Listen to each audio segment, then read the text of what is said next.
लोग? उम्मीद करते हैं अच्छे होंगे और जय हिंद आप सभी को। आज हम लोग भारत की जो एनसीईआरटी भूगोल पढ़ रहे थे, तो एनसीईआरटी भूगोल में आज हम लोग पृथ्वी की गतियाँ पढ़ेंगे, मोमेंट ऑफ द अर्थ पढ़ेंगे। मोमेंट ऑफ द अर्थ यहाँ पे थोड़ा सा गलत लिखा गया है, अर्थ मोमेंट हो गया, मोमेंट ऑफ द अर्थ होता है। ठीक है, पृथ्वी की गतियाँ एक ऐसा टॉपिक है जो आपके परीक्षा में सबसे ज़्यादा महत्वपूर्ण है, थोड़ा सा घुमावदार है। और जब घुमावदार होता है तो भैया इलानी विद दुर्गेश पे जुड़े हैं, तो हम आपको उस घुमाव को भी ख़त्म करना है। और ये पेड क्लास की क्लासेज आपके लिए हैं जो इलानी विद दुर्गेश पर आपको मिल रही होंगी। तो बिना देरी के आप लोग इस वीडियो में जुड़ते चलिएगा और एक एक पॉइंट को ध्यान से समझते चलिएगा। बेशक आपको पेड क्लास में जो लोग इलानी विद दुर्गेश पे इस नंबर के साथ जुड़े होंगे व्हाट्सएप करके, उन सभी को इसकी नोट्स मिल गई होगी। लेकिन आइए हम इसको पढ़ते चलते हैं कि पृथ्वी गतियाँ क्या है। बचपन से हम लोग पढ़ते आ रहे हैं, पृथ्वी घूमती है, हम नहीं घूमते हैं। तो बहुत सारे ऐसे सवाल हैं जो हमारे मन में और आपके मन में भरे पड़े हुए हैं। इन सवालों को ख़त्म करने का समय अब आ चुका है। अब हम लोग इन सवालों को कैसे ख़त्म करेंगे उस बात पर भी विशेष चर्चा करनी है। जैसे सूर्य का चक्कर लगाना, जैसे कहते हैं कि पृथ्वी क्या सूर्य के चारों तरफ चक्कर लगाती है। अब एक प्रश्न अपने आप बनेगा कि किस व्यक्ति ने सबसे पहले कहा था कि पृथ्वी सूर्य के चारों तरफ चक्कर लगाती है? तो कमेंट करके बताइएगा कौन व्यक्ति है। फिर लट्टू की तरह अपने अक्ष पर, एक्सिस पर घूमती, क्योंकि जैसे हमारी पृथ्वी हो गई तो ये जहाँ से घूमती है उसे हम एक्सिस कहते हैं। क्या कहते हैं? एक्सिस कहते हैं, अक्ष कहते हैं। और इसकी गतियाँ कहा जाता है, और जो अपने अक्ष पर घूमती है उसकी गतियाँ कहते हैं। और पृथ्वी पश्चिम से पूर्व दिशा की तरफ घूमती है। किधर से? पश्चिम से पूर्व, माने वेस्ट टू ईस्ट घूमती है। इसीलिए सूर्योदय हमारे यहाँ पूर्व दिशा में होता है। क्योंकि सर सूर्योदय पूर्व में कैसे होता है? अरे ऑफकोर्स होता है यार, क्योंकि सूर्य तो स्थिर है। अगर यहाँ पे हम सूर्य को बना दें, सन स्थिर है। जैसे मैं एक छोटा सा एग्जाम्पल देता हूँ, इस एग्जाम्पल के माध्यम से आप पूरी तरह से समझ जाएंगे। जैसे आपने कभी बस या ट्रेन पर बैठा है? जब बस ट्रेन पर बैठे रहते हैं और बाहर की तरफ देखते हैं, जब बस ट्रेन चलती है तो लगता है पेड़ पीछे भाग रहा है, खंबा पीछे जा रहा है, आदमी पीछे जा रहा है, साइकिल वाला पीछे जा रहा है। लेकिन वास्तव में चलती कौन है? ट्रेन। वो स्थिर है। तो उसी तरह सूर्य स्थिर है, लेकिन पृथ्वी चक्कर लगाती है और पश्चिम से पूर्व जाती है। इसलिए लगता है सूर्य पूरब में निकला, पश्चिम में गया सूर्य। ठीक है, इस प्रकार हमने और आपने देखा और सीखा कि जो पृथ्वी होती है उस पर सूर्योदय पूर्व दिशा में होता है, क्योंकि पृथ्वी पश्चिम से पूर्व दिशा की तरफ चक्कर लगाती है। इसलिए हमारे यहाँ सूर्योदय पूर्व दिशा में होता है। बस कॉन्सेप्ट क्लियर। अब हम आगे बढ़ते हैं। तो इतनी बातें समझ में आ गई आपको, क्योंकि कुछ लोगों ने नोट्स लिया होगा, उनको भी इसकी व्याख्यात्मक रूप से हल आपको मिल जाएगी। और ये पेड क्लास के लिए पूरी क्लास चल रही है। एनसीईआरटी भूगोल 6 से लेकर 12 तक की पूरी निचोड़ आपको मिलेगी। जी हाँ, उसके लिए आप इलानी विद दुर्गेश पे जुड़े रहिएगा, अपने सभी साथियों को जोड़कर रखिएगा। दैनिक गति, पहले इसकी 2 गतियाँ होती हैं। एक होती है दैनिक गति, ये हम परिभ्रमण के नाम से कहते हैं, परिभ्रमण, और इसे रोटेशन कहते हैं, माने। फिर दूसरी होती है वार्षिक गति, इसे हम परिक्रमण कहते हैं, माने दूसरे की परिक्रमा करना, रेवोल्यूशन के नाम से जानते हैं। रिवोल्यूशन जो होता है आपका, वो वार्षिक गति होती है। ये लगभग 1 दिन में होती है और ये 1 साल में होती है, जिसे हम 1 वर्ष कहते हैं। आइए इनके बारे में हम लोग, इन्हें दैनिक गति क्यों कहते हैं? क्योंकि 1 दिन में चक्कर लगाती है पृथ्वी, मतलब अपनी धुरी पर घूमती है। दूसरा, ये अपनी धुरी पर घूमने के साथ साथ सूर्य का भी चक्कर पूरा करती है, इसे वार्षिक गति कहते हैं। अभी सारे कॉन्सेप्ट को हम लोग पढ़ेंगे, क्लियर करेंगे, लेकिन थोड़ी सी चीज़ें आगे बढ़ते हैं। यहाँ तक उम्मीद करता हूँ आपको समझ में आ गया होगा। ठीक है, आगे हम लोग जब देखेंगे तो एक बात हमें और समझने को मिलेगा। पहले हेडिंग लिखेंगे हम लोग परिभ्रमण। क्या लिखेंगे? परिभ्रमण। तो सर परिभ्रमण क्या होता है? देखिए, अगर पृथ्वी में परिभ्रमण की बात करते हैं तो पृथ्वी अपने अक्ष पर ही घूर्णन का, जो घूर्णन करना होता है उसे हम परिभ्रमण कहते हैं। ये अपने अक्ष पर 1610 किलोमीटर प्रति घंटे की चाल से चक्कर लगाते हैं, लेकिन इसकी चाल अलग अलग है। मतलब ये आप याद मत करिएगा, क्योंकि चाल इसके जैसे हमारी पूरी पृथ्वी हो गई तो भूमध्य रेखा पर इसकी अलग चाल है, कर्क रेखा पर अलग, तो अलग अलग जगह पे अलग अलग इसकी चाल है। तो वो आपके लिए शायद सिरदर्द बन जाए, इसलिए उस टॉपिक को आप ना पढ़िएगा। लेकिन हाँ, इतना ये जानते रहिएगा कि जो पृथ्वी की घूर्णन गति है ना, ये क्या है?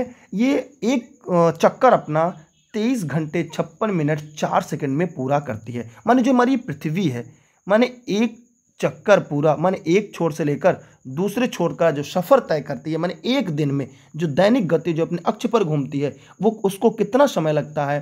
23 घंटा 56 मिनट 4 सेकंड। कहेंगे सर इससे क्या होता है? इससे दिन रात होता है। क्या होता है? दिन रात होता है। अब सर इससे दिन रात कैसे होता है? आइए मैं इसे आपको समझाकर बताता हूँ, इसकी वजह से कैसे दिन और रात होता है। उसके बाद आगे भी हम लोग पढ़ेंगे, लेकिन यहाँ के तथ्यों को आप नोट कर लीजिए पहले। तो चलिए एक मैप के माध्यम से मैं आपको समझाने का प्रयास करते हैं। यहाँ पे जैसे हमने देखा कि ये सूर्य हो गया, ये हमारा यहाँ पे मैंने सूर्य बना दिया, ये हो गया हमारा ये सूर्य बन गया। अब यहाँ पे हम अपने अर्थ बनाते हैं, ठीक। अब कई का अर्थ बड़ा क्यों है, हम सूर्य को दूर से पृथ्वी से देख रहे हैं इसलिए सूर्य छोटा दिख रहा है, ठीक है। अब हम जब पृथ्वी बनाते हैं तो पृथ्वी देखिए कितनी 23.5 डिग्री झुकी हुई है। और जब झुकी हुई है तो जैसे एक बात आप लोग ध्यान से समझिएगा। पहली बात तो अच्छा एक बात मैं स्पष्ट करता हूँ पहले। तो यहाँ पे क्या होता है, सूर्य की जो किरणें होती हैं, जो सूर्य किरणें इस तरह से निकलती हैं, ये चारों तरफ निकलती हैं, तो इसके आधे क्षेत्र पर सूर्य की प्रकाश पड़ती है और ये आधे क्षेत्र पर सूर्य का प्रकाश नहीं छाया पड़ता है। तो आधे क्षेत्र पर जिस तरफ सूर्य का प्रकाश पड़ता है वहाँ पे दिन होता है और जिधर नहीं पड़ता उधर रात होती है। उधर क्या होती है, रात होती है। इस प्रकार सूर्य के आधे, पृथ्वी के आधे हिस्से पे दिन और आधे हिस्से पे रात होता है और ये पूरी चक्कर है, एक्सिस है, ये लगभग 24 घंटे में पूरा करता है। अभी ऊपर हम लोगों ने जस्ट देखा था 23 घंटे 56 मिनट और 4 सेकंड में पूरा करता है, जिसे हम दैनिक गति कहते हैं। ये कॉन्सेप्ट आपको समझ में आया। अब एक बात और, अगर पृथ्वी अपने अक्ष पर झुकी है तो क्या होगा और नहीं झुकी होती तो क्या होता। लेकिन एक बात तो पता हो गया कि पृथ्वी अगर अपने धुरी पर ना घूमती तो दिन रात ना होता। माने दिन रात का जो होना है वो पृथ्वी का अपने अक्ष पर झुका होने के कारण ऐसा होता है। आइए पृथ्वी की 2 स्थितियां बनाते हैं, ठीक है। लेकिन उसके लिए पहले मैं आपको, सॉरी डिलीट हो गया, भाई मैं ड्रा कर दूंगा, उसके लिए आप परेशान ना हो। जैसे यहाँ पे हमने देखा, मैं यहाँ पे एक सन बना रहा हूँ, ठीक है। यहाँ पे मैंने सन बना दिया। मैं पृथ्वी की 2 चीज़ें बना रहा हूँ। एक मैं यहाँ पे पृथ्वी बना रहा हूँ, थोड़ा सा गड़बड़ बन जाता है, हमसे गोला नहीं होता, एक हो गया, और एक पृथ्वी यहाँ हो गया। ये 2 पृथ्वी हो गई। अब इसमें हम लोग को मेन जो समझना था वो ये समझना था कि जो हमारी पृथ्वी है अगर 23.5 डिग्री पे झुकी ना होती तो क्या होता, देखिए ऐसे होता, तब ये ऐसे आधे हिस्से होता और जो सूर्य की किरणें पड़ती, जैसे यहाँ पे देखिए अगर हम भूमध्य रेखा की बात करें तो देखिए ये देखिए इस तरह से रेखाएं होती। तो दोनों गोलार्धों में आप देख रहे हैं दिन रात की अवधि बराबर है, जितना बड़ा दिन उतनी बड़ी रात। लेकिन ऐसा नहीं है। तब कैसा है, पृथ्वी अपने अक्ष पर 23.5 डिग्री झुक गई और जब झुक गई तो ये इस तरह से हो गई। कैसे, इस तरह से हो गई। और जब इस तरह से हो गई तब देखिए कैसा दिखेगा। अब ये देखिए 0 डिग्री यहाँ पे आ गया, जो 0 डिग्री आपका यहाँ था अभी नीचे आ गया, ठीक है। अब ये सारी रेखाएं क्या होंगी, नीचे झुक जाएंगी। सारी रेखाएं क्या होंगी, अब देख रहे हैं ये नीचे की तरफ ये झुक गई। इस तरह से सभी 23.5 डिग्री में झुका दिया। अब जब 23.5 डिग्री सभी रेखाएं झुक गई तो क्या होगा, व्हाट हैपेंड। अब ये होगा कि सूर्य किरणें इस आधे क्षेत्र पर पड़ेंगी। जब इस आधे क्षेत्र पर पड़ेंगी, अब आप ध्यान से देखिए यहाँ पे दिन क्या है, इतना छोटा, दिन इतना छोटा और रात इतनी बड़ी, क्योंकि दिन इधर होगा और रात इधर होगा। 1 मिनट रुकिएगा, थोड़ा सा तो कलर में चेंज कर दूं ताकि आपको समझने में आसानी हो जाए। अब देखिए यहाँ पे इस क्षेत्र पर दिन होगा, इस क्षेत्र पर रात, क्योंकि सूर्य इधर से चमक रहा है, प्रकाश इधर से आ रहा है ना। अब देखिए दिन यहाँ पे दक्षिणी गोलार्ध होगा, क्योंकि ये देखिए ये नॉर्थन हेमिस्फीयर होगा, ये साउथर्न हेमिस्फीयर होगा, क्योंकि 0 डिग्री यहाँ पे बीच में ना है। अब देखिए दिन छोटा रात बड़ी, देख रहे हैं। अब देखिए दिन छोटा रात बड़ी। अब उत्तरी गोलार्ध में आएंगे, देखिए दिन इतना बड़ा, दिन क्या है इतना बड़ा, और रात क्या है इतनी छोटी।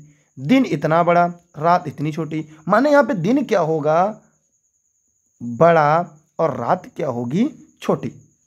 रात क्या होगी, छोटी। तो अब अगले गोलार्ध में जाएंगे तो अगले, मतलब यहाँ पे हमने देखा कि दोनों गोलार्धों में, अगर उत्तरी गोलार्ध में दिन बड़ा रात छोटी है तो दक्षिणी गोलार्ध में इसका उल्टा हो रहा है। इसका उल्टा क्या है, दिन छोटा रात बड़ी। और यही सूर्य को हम इधर चमका देते हैं। जब सूर्य इधर चमक जाएगा कंडीशन बदल गई। अब दक्षिणी गोलार्ध में जो दिन है, यहाँ पे देखिए दिन इस साइड हो जाएगा, अब दिन जो होगा यहाँ पे ठीक इसका उल्टा हो जाएगा और रात यहाँ पे हो जाएगी। तो ये कॉन्सेप्ट आपको समझना है कि अगर पृथ्वी अपने दूरी पर 23.5 डिग्री ना झुकी होती तो ये जो दिन रात छोटा बड़ा होता है ये ना होता। माने दिन रात का छोटा बड़ा होना पृथ्वी का अपने अक्ष पर कितना 23 सही 1/2 डिग्री झुका हुआ है। अगर ये झुका ना होता, इसे हम पृथ्वी की अच्छी झुकाव कहते हैं। आगे अब इसके बारे में हम लोग पढ़ेंगे। तो ये बात आपको समझ में आ गई। सभी को समझ में आ गया जो लोग वीडियो को लाइव देख रहे हैं? क्योंकि सीधी सी बात है यार, पृथ्वी की दो स्थितियां हैं, जैसे ये हो गया और ये हो गया, एक बार यहाँ पर एक बार यहाँ पर। तो ये देखिए, ये 0 डिग्री यहाँ पे आ रहा है ना। अब जब यहाँ से ये यहाँ पे हम लोग गुजार देंगे तो रेखाएं क्या है, अब देखेंगे दिन रात में क्या अंतर आपको मिल जाएगा। इस प्रकार यह बात आप लोग समझ लीजिएगा। इसकी स्क्रीनशॉट पहले आप लोग अपने पास सुरक्षित रख लीजिए। जो लोग वीडियो को लाइव देख रहे हैं, सबसे पहला काम आप इसकी स्क्रीनशॉट क्लिक कर लें, क्योंकि स्क्रीनशॉट का जो डायग्राम है यही आपको सिखाएगा। जी हाँ, मतलब एक बात स्पष्ट कर दिया कि जिस हिस्से पे, जैसे यहाँ पे है, यहाँ पे है, ये मान लीजिए हमारी पृथ्वी है और इस पृथ्वी में ये 0 डिग्री हो गई, ठीक है। यहाँ पे हमने जो रेखाएं खींची हैं, अब यहाँ पर होता क्या है, सूर्य की रोशनी जो पड़ती है वो इस तरह से पड़ती है, इन क्षेत्रों पर सूर्य की रोशनी पड़ी। अब देख रहे हैं दिन रात में कितना बड़ा अंतर है। अगर सूर्य इधर उगा देते हैं तो कंडीशन क्या होगी, सूर्य इधर उगा देंगे तो क्या कंडीशन होगी। बस वही उत्तरी गोलार्ध दक्षिण गोलार्ध में दिन रात का उल्टा सीधा होगा। तो ये सोचने वाली बात है कि आप अभी तक जिस कॉन्सेप्ट को नहीं समझ पा रहे थे, उस कॉन्सेप्ट को आज हम लोगों ने कितने अच्छी तरह से बता दिया, क्योंकि पृथ्वी अपनी दूरी पर 3.5 डिग्री झुकी हुई है, ठीक है। एक बात और, पृथ्वी का जो अच्छी झुकाव है, जो अक्ष पे झुकाव है कितना है, जैसे यहाँ पे प्रश्न एक लिख लीजिएगा कि अच्छी झुकाव और दूसरा है कच्छी झुकाव। ये दोनों आप लिखकर याद रखिएगा, क्योंकि परीक्षा में आपके पूछा जा सकता है। तो अच्छी झुकाव जो वो 23.5 डिग्री है, 23 सही 1/2। कच्छी झुकाव जो है 66.5 डिग्री है। कैसे, ये जो इसका कच्छ का झुकाव होगा यहाँ से जो जाएगी वो कच्छी झुकाव कैसे निकलता है, वो 90 डिग्री में से 23.5 डिग्री हम निकाल देते हैं, तो जो बचता है वो 66 सही 1/2 डिग्री। ये हमारा पृथ्वी का कच्छी झुकाव होता है। ये प्राय परीक्षा में पूछा जाता है। तो आप इतने तथ्य की स्क्रीनशॉट क्लिक कर लें, क्योंकि यहाँ से परीक्षा में आपके बार बार प्रश्न आते हैं, ठीक है, कि दिन रात क्यों होता है, अगर पृथ्वी झुकी ना होती अपनी दूरी पर तो क्या होता। तो सारी कंडीशन दोनों, अगर पृथ्वी अपनी दूरी पर ना झुकी होती तो दोनों गोलार्धों में दिन और रात आपस में बराबर होते। झुका होने के कारण पृथ्वी पर दिन और रात आपस में बराबर नहीं है। सभी लोग फटाफट स्क्रीनशॉट क्लिक कर लें और e-learning with Durgesh Facebook page, Instagram, Twitter, YouTube channel पर जुड़े रहिएगा। सभी साथी, डिस्क्रिप्शन में सबके लिंक आपको मिल जाएगी, ठीक है। चैनल को सब्सक्राइब करके बेल आइकन जरूर दबा के रखिएगा आप लोग, सभी साथी जो लोग भी यूट्यूब पे जुड़े हुए हैं। मैं आगे बढ़ रहा हूँ अगले टॉपिक को समझाने के लिए। स्क्रीनशॉट क्लिक कर लें, क्योंकि मैं इसे इरेज करने जा रहा हूँ, ठीक है। स्क्रीनशॉट हो गया ना, नोट्स भी आपके पास है, लेकिन स्क्रीनशॉट जरूरी है, ठीक है। तो अब हम लोग थोड़ा सा और आगे बढ़ते हैं और अन्य तथ्यों को भी पढ़ने का प्रयास करते हैं। घूर्णन गति हम लोगों ने पूरा क्लियर कर लिया कि पृथ्वी अपने दूरी पर 23 घंटे 56 मिनट 4 सेकंड में एक चक्कर पूरा करती है, जिसकी वजह से दिन रात होता है। और अगर पृथ्वी अपने अक्ष पे ना झुकी होती तो दिन रात आपस में बराबर है होता, लेकिन झुकी होने के कारण दिन रात में हमें अंतर मिलता है। कभी दिन छोटा, कभी रात छोटी, कभी दिन बड़ी, कभी रात बड़ी। तो ये सारे कॉन्सेप्ट अभी आगे चलकर हम लोग और अच्छे से समझ लेंगे। तो चलिए बिना देरी के हम आगे बढ़ते हैं अगले की तरफ। अब यहाँ पे परिक्रमण आ गया। परिक्रमण को वार्षिक गति कहते हैं और यह क्या है, यह लगभग 1 साल में पूरा करता है। माने सूर्य के चारों ओर एक स्थिर कक्षा में पृथ्वी की गति को परिक्रमण रेवोल्यूशन के नाम से कहते हैं। कि पृथ्वी को सूर्य की परिक्रमा या परिक्रमण करने में जो किलोमीटर की गति होती है, वो यहाँ पे किलोमीटर गति दिया गया है। 1,07,160 किलोमीटर प्रति घंटा गति है। ये 365 दिन 5 घंटा 48 मिनट 46 सेकेंड। ये आपके लिए ज़्यादा महत्वपूर्ण है, जो परीक्षा में तो नहीं पूछा जा सकता, लेकिन आप जानते रहिएगा। इसी को हम मानते हैं कि 365 सही 1/4 साल में, मतलब ये 365 दिन होता है और ये जुड़ता जाता है। फिर जो लीप वर्ष होता है, ये 4 जुड़कर क्या हो जाता है, 366 दिन हो जाता है। तो 365 दिन को हम साधारण वर्ष कहते हैं और 366 दिन को हम लीप वर्ष कहते हैं। और लीप वर्ष जो होता है 4 से विभाजित हो जाता है और वह फरवरी 29 की होती है, बाकी की फरवरी 28 की होती है। लेकिन यहाँ पे जो सेकंड बच जाता है उसको भी बाद में जो जोड़ते हैं हम लोग, उस हिसाब से जो साल का 400वां साल होता है, 400वां, इसे भी लीप शताब्दी वर्ष कहते हैं। जैसे 400, 1600, इसका भी फरवरी 29 का होगा, याद रखिएगा, इसे लीप शताब्दी वर्ष कहते हैं। 1200, 1600, 2000, इसे भी लीप शताब्दी वर्ष है, ठीक है। 2400, जैसे अगर कोई कह दे 1700, क्या ये लीप वर्ष है? जी नहीं, 4 से कट जाएगा, लेकिन लीप वर्ष नहीं है, इसे 400 से कटना चाहिए। ये हम लोग जब रीजनिंग पढ़ेंगे कैलेंडर, तब हम लोग इस बात को और अच्छे से समझ लेंगे। ठीक है, तो हमने देखा कि जो पृथ्वी की वार्षिक गति होती है, इसकी वजह से मौसम परिवर्तन होता है। ये बात आप लोग जानते रहिएगा। पृथ्वी का जो परिक्रमण है वो शुक्र तथा मंगल ग्रहों के मध्य में दीर्घवृत्ताकार पथ पर, ये मोस्ट इंपॉर्टेंट है, ये पूछा जाता है पृथ्वी कैसे सूर्य का चक्कर लगाती है, तो दीर्घवृत्ताकार पथ पर सूर्य का चक्कर लगाती है, जिसमें पृथ्वी एवं सूर्य के बीच की दूरी में परिवर्तन होता रहता है। उसे अपसौर और उपसौर के नाम से जानते हैं। वो आपके सिलेबस में नहीं है, वरना उसे भी हम आपको डिफाइन करके समझा देते। ठीक है, क्योंकि एनसीईआरटी की सीरीज में आपके जितना सिलेबस में है उतने तथ्यों को हम आपको लेकर चल रहे हैं, उतने तथ्यों को हम आपको पढ़ा रहे हैं। आप इसकी स्क्रीनशॉट करिए, जो भी दिक्कत आए कमेंट बॉक्स में कमेंट करके हमें जरूर बताइएगा। ठीक है, एक छोटा सा प्रश्न हम आपसे पूछेंगे कि पृथ्वी अगर सूर्य का चक्कर ना लगाती तो क्या होता। सभी लोग फटाफट कमेंट करें और जवाब दें और अपने सभी साथी मित्रों तक पहुंचाएं। वीडियो को अभी तक आपने लाइक नहीं किया तो लाइक कर दीजिएगा, और चैनल को सब्सक्राइब नहीं किया तो उसका बेल आइकन जरूर दबाइएगा। एनसीईआरटी प्योर मैं पढ़ा रहा हूँ 6 to 12। आपने बहुत सारी सीरीज पढ़ी होगी, लेकिन इस तरह की सीरीज आपने पहली बार पढ़ी है। मैं आगे बढ़ रहा हूँ अगले प्रश्न की तरफ, स्क्रीनशॉट क्लिक कर लें आप। देखिए, अब यहाँ पर हमारे सामने आ गया कच्ची तल। कच्ची तल को भी अच्छे से हम लोग को समझना है और पढ़ना है। एक बात ध्यान दीजिएगा, सभी साथी टेलीग्राम पे जरूर जुड़ेंगे, क्योंकि टेलीग्राम पे आपको दुर्गेश सर सर्च करके ई लर्निंग विद दुर्गेश पर सभी क्लास की नोटिफिकेशन के साथ साथ आपको सबसे पहले वीडियो की लिंक मिल जाती है। और अगर आपने ऑनलाइन क्लास नहीं ज्वाइन किया और आपको नोट्स की भी ज़रूरत है, तो ऑनलाइन क्लास में आपको नोट्स पीडीएफ में मिल जाएगा, लेकिन हार्ड कॉपी नोट्स घर बैठे चाहिए तो 6306344367 पर व्हाट्सएप करके ऑफिस के नंबर पे इन चीज़ों के बारे में भी जानकारी ले सकते हैं। अब हम आते हैं कच्ची तल की बात करते हैं। कच्ची तल अभी मैंने आपको पहले बताया था कि अच्छी झुकाव जो है वो 23.5 डिग्री है। कच्ची झुकाव क्या होती है?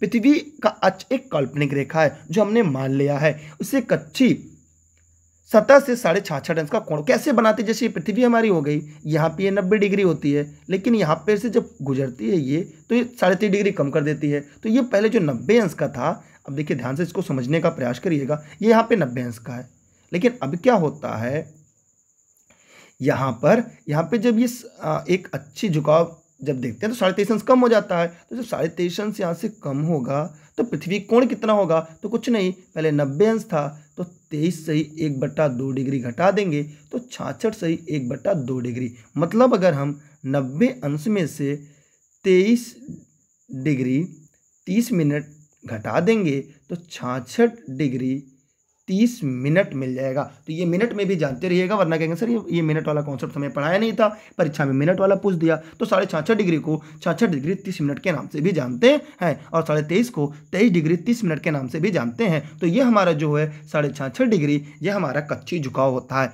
वह समतल जो कच्छ के द्वारा बनाया जाता है उसे कच्ची समतल कहते हैं, और इसे कच्ची समतल के नाम से भी जाना जाता है। तो मैं उम्मीद करता हूँ कि आपको ये टॉपिक समझ में आ गया है। तो अगर आपको समझ में आ गया है तो हम वीडियो को और आगे लेकर चलते हैं। ठीक है, तो देरी नहीं करना है, बस आगे चलते रहना है, क्योंकि हमें और आपको सिलेक्शन देना है। और अब सिलेक्शन के लिए तो ई लर्निंग विद दुर्गेश का चयन करते हैं, वरना ई लर्निंग विद दुर्गेश का चयन क्यों करें। और फेसबुक पेज पर भी ई लर्निंग विद दुर्गेश, रट लीजिए, याद कर लीजिए, Facebook page e learning with Durgesh, Instagram, Twitter, YouTube e learning with Durgesh. मैं आगे बढ़ रहा हूँ। आगे हमारे सामने है प्रदीप्त वृत्त है। क्या कहते हैं? प्रदीप्त वृत्त। आइए इसके बारे में भी थोड़ी बातें हम लोग जानने और समझने का प्रयास करते हैं। ग्लोब पर वह वृत्त जो दिन रात का विभाजन करता है प्रदीप्त वृत्त कहलाता है। पृथ्वी की गति ध्रुवों पर शून्य होती, मैंने भी बताया। ठीक है, जैसे आइए मैं इसके बारे में थोड़ी सी बातें और आपको स्पष्ट कर दूं। जैसे ये हमारी हो गई पृथ्वी, तो पृथ्वी जब यहाँ पे सूर्य चमकेगा, सन चमकेगा, तो हमें और आपको ये बात विदित होना चाहिए कि इसके आधे हिस्से पे जिधर सूर्य का प्रकाश पड़ता है दिन, और आधे हिस्से पे रात, तो ये जहाँ से विभाजन होता है इसे हम प्रदीप्त वृत्त के नाम से जानते हैं। जबकि यहाँ से आपको एक बात और भी पता होगी कि यहाँ से ये 23.5 डिग्री गुजरती है अच्छी झुकाव, लेकिन अच्छी झुकाव से मतलब नहीं है। यहाँ से जहाँ से दिन रात का विभाजन होता है उसे प्रदीप्त वृत्त कहते हैं। ठीक है, इल्यूमिनेटेड सर्कल के नाम से उसे जाना जाता है, क्योंकि वृत्ताकार होता है, क्योंकि दोनों पूरे गोलार्ध में इस तरह से होता है ना ये, तो इसलिए इसे सर्कल के नाम से भी हम जानते हैं। यहाँ तक कॉन्सेप्ट क्लियर हो गया आपका। चलिए आगे बढ़ते हैं। अब यहाँ पे एक छोटा सा पॉइंट आपको देखने को मिल जाएगा कि भूमध्य रेखा पर परिभ्रमण की गति 1671 किलोमीटर प्रति घंटा होती है। तो ये भी आप याद कर रहिएगा कि इसकी गति ध्रुवों पर 0 हो जाती है और भूमध्य रेखा पर 1671 किलोमीटर प्रति घंटे की चाल से पृथ्वी चक्कर लगाती है। मैं आगे बढ़ रहा हूँ अगले टॉपिक की तरफ। अगला है वार्षिक गति। आइए इसके बारे में थोड़ी बातें और हम लोग पढ़ लेते हैं। पृथ्वी अपने धुरी पर घूमने के साथ साथ सूर्य की भी परिक्रमा करती है। इसे पृथ्वी की वार्षिक गति कहते हैं। और ये कैसी होती है, ये मैंने अभी आपको पहले बताया। ये 365 दिन 5 घंटे 48 मिनट 40 सेकंड का समय लगता है, अर्थात 365 दिन 6 घंटे लगभग का समय लगता है। पृथ्वी की जो परिक्रमा मार्ग है वो निश्चित है। इसी को हम मार्ग को कक्ष कहते हैं और अंग्रेजी में इसे ऑर्बिट के नाम से जानते हैं। क्या नाम से? ऑर्बिट के नाम से हम इसे जानते हैं। इसे कक्ष कहा जाता है और ये दीर्घवृत्ताकार पथ पर सूर्य का चक्कर लगाती है। अब आते हैं, एक छोटा सा टॉपिक है हमारा ऋतु परिवर्तन। तो ऋतु परिवर्तन देखने में जितना आसान है वास्तव में उतना सरल आसान नहीं है। तो उस तथ्य को आज हम लोग समझ लेते हैं और उस तथ्य को भी समझने का पूरा कंप्लीट करने का प्रयास करेंगे। ऋतु पृथ्वी की अक्ष पर झुके होने से तथा उसकी परिक्रमण गति से ऋतुएं होती हैं। पृथ्वी के जिस भाग पर सूर्य किरणें लंबवत पड़ती हैं वहाँ गर्मी, जबकि जिस भाग पर तिरछी पड़ती हैं उस भाग पर सर्दी होती है। चलिए इसके लिए हम क्योंकि वीडियो काफ़ी लंबा और बड़ा हो जाएगा, इसलिए जो पृथ्वी की विभिन्न गतियां हैं, दिन रात का ये कॉन्सेप्ट है, इसके लिए हम अगली वीडियो लेकर आएंगे। वहां पर इस सभी की चर्चा विधिवत रूप से करेंगे। तो आज के लिए इतना ही। आप बताइएगा कमेंट करके आज की वीडियो आपको कैसी लगी, क्या क्या टॉपिक आपको समझ में आया, क्या क्या टॉपिक था जो आपको समझ में नहीं आया, अब किन तथ्यों पर आप चाहते हैं हम वीडियो बनाएं। तो इस सारी क्लासेस पेड क्लास के लिए अगर आप लोग इसे देख पा रहे हैं, तो अगर आप इसे देख पा रहे हैं तो अपने सभी मित्रों को शेयर करिएगा। अगर अभी तक इस वीडियो को लाइक नहीं किया तो लाइक जरूर करिएगा, क्योंकि लाइक करने से हमें ये लगता है कि हमारे जो पढ़ाया वो आपके लिए महत्वपूर्ण है। ये नोट्स भी आप घर बैठे मंगा सकते हैं। और ई-लर्निंग विद दुर्गेश में आप सभी का स्वागत है। वीडियो के अंत तक बने रहने के लिए मैं आपका बहुत बहुत धन्यवाद देना चाहता हूं। हम आपके सिलेक्शन के लिए पढ़ाते हैं। उम्मीद करता हूं आप हमारी क्लासेस को पढ़कर जल्दी सेलेक्ट होंगे, क्योंकि सिलेक्शन के लिए एनसीईआरटी बेस्ट है और आपकी जिस लिए एडमिशन लिया उसके लिए एनसीईआरटी बेस्ट है समान अध्ययन करने के लिए। तो बहुत बहुत धन्यवाद आपको। मेरी शुभकामनाएं आपके साथ हैं। Best of luck. जय हिंद, जय भारत।